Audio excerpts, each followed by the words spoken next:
On aura tout vu au Cameroun.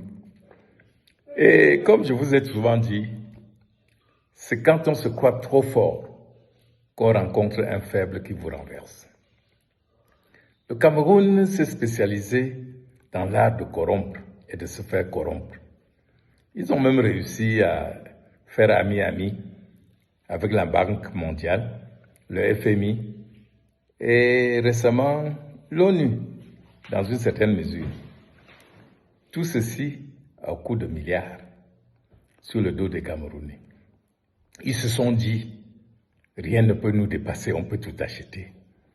Et nous avons un émissaire qui réussit à tout, à écraser les gens comme des condiments, à mettre les opposants en prison.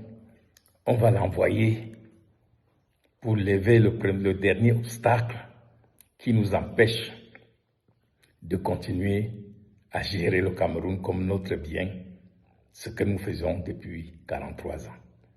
Monsieur Atangadi a été envoyé auprès du pape. Je ne sais même pas s'il est chrétien. Parce que quand j'ai vu comment il faisait le signe de croix, mais comment notre écraseur de condiments n'a pas su que là où il était là, toutes les caméras du monde étaient braquées sur lui. Mais le corrupteur s'en fout. À chaque instant, il corrompt, surtout quand ses intérêts sont en danger. Depuis que les évêques, Barthélemy, Cléda, Loncy, ont décidé de porter haut et fort une voix de demande de la justice, ce qui est leur rôle en tant que prélat, le pouvoir a tremblé. Et le conseil épiscopal est venu sonner la fin de la récréation. Ah, ils se sont dit, vous n'êtes que des évêques ou des archevêques. Nous allons aller voir votre patron. Le monsieur s'est présenté avec une enveloppe bourrée d'euros et de dollars en se disant, si le Saint-Père prend, je lui dirai ce que j'achète.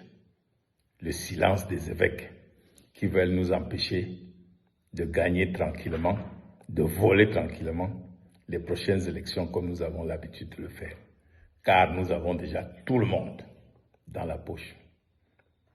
Mais oubliez que le pape, même s'il est venu bénir les enfants d'un dictateur, le pape reste quand même celui qui doit nous montrer la voie pour arriver au paradis.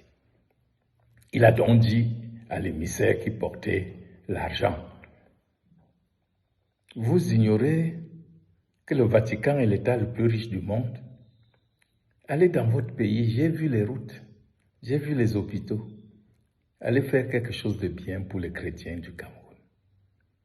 Et toute honte bue, notre envoyé très spécial a remis son enveloppe honteusement dans sa poche et a fait le signe de décroix.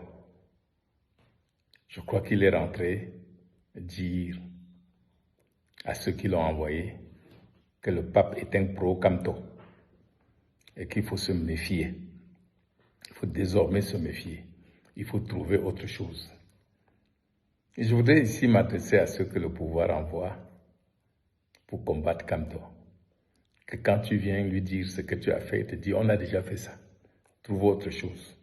Jusqu'à ce que tu te déshabilles en public, comme certains professeurs de Pakouti le font en ce moment, et que le peuple comprenne que tu ne vaux rien. Mes chers frères de Yaoundé, quand c'est l'heure, c'est l'heure. Ne pensez pas que le pape ne va pas prier. Le pape maintenant a compris que vous êtes des corrupteurs. Il va engager l'Église à prier pour sauver le Cameroun. Et à bientôt pour ceux qui seront délivrés, qui entreront dans le paradis de l'Église catholique. Et adieu pour ceux qui vont vivre en enfer chez Satan qu'ils ont servi jusqu'ici. Bonne fête!